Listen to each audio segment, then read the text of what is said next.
Ang dalaga sa batuhan. Ang liblib na baryo ng San Isidro ay tahimik, napapalibutan ng lunti ang kagubatan at pinangangatawanan ng matandang batuhan sa gilid ng ilog. Sabi ng matatanda, iyon daw ang tirahan ng mga engkanto, at doon mo makikita si Maria. Si Maria ay hindi pangkaraniwang dilag. Hindi siya taga rito, ngunit tuwing sumasapit ang dapit hapon, lumilitaw siya sa batuhan. May kutis siyang maputing-maputi, parang porselana, at buhok na mahaba, itim, at kumikinang tulad ng gabi.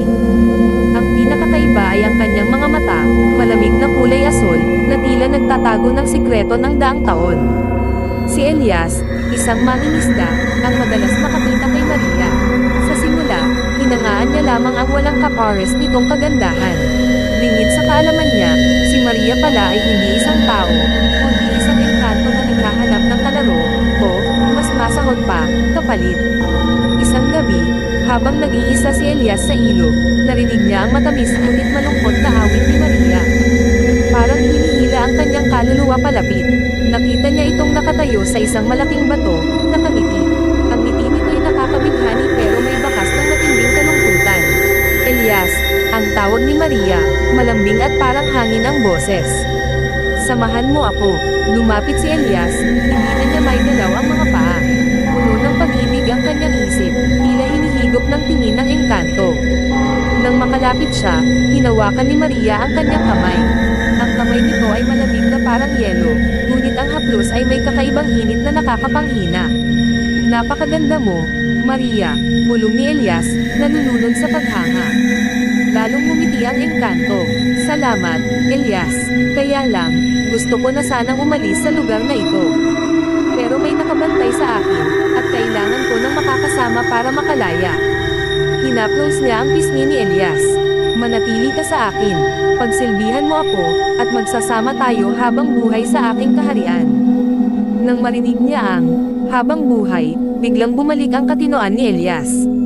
Naalala niya ang kwento ni Lolo Tasio tungkol sa mga magagandang engkanto, hindi sila nag-aalok ng pag-ibig, kundi pagkaalipin at pagkalimot. Ang mga kinukuha nila ay nagiging kaluluwang bilanggo, nakabitin ang kamatayan sa matatamis na pangako.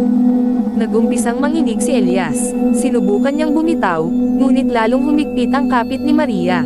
Tiningnan niya ang mga asol nitong mata, at noon, nakita niya ang totoong anyo ng engkanto. Hindi na tao ang mukha ni Maria.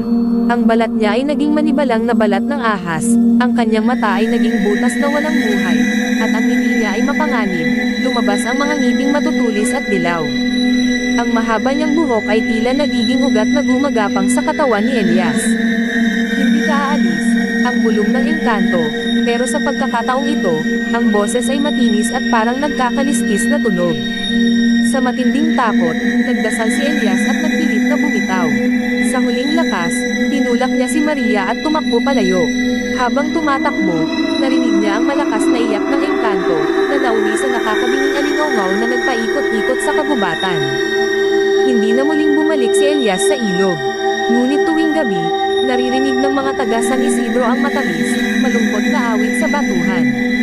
At kung may naglalakas loob na tumingin, makikita nila si Maria, ang magandang dilag na may asol at walang kaluluwang mata, naghihintay, naghahanap ng bago niyang kapalit sa kaharian ng kawalan. Ang kagandahan pala ng engkanto ay hindi para humanga ka, kundi para malinlang ang iyong kaluluwa. At sa San Isidro, ang pinakamagandang bagay ang siyang pinakamasamang bangungot. At wala nang sasakit pa dahil may mahal na siyang iba.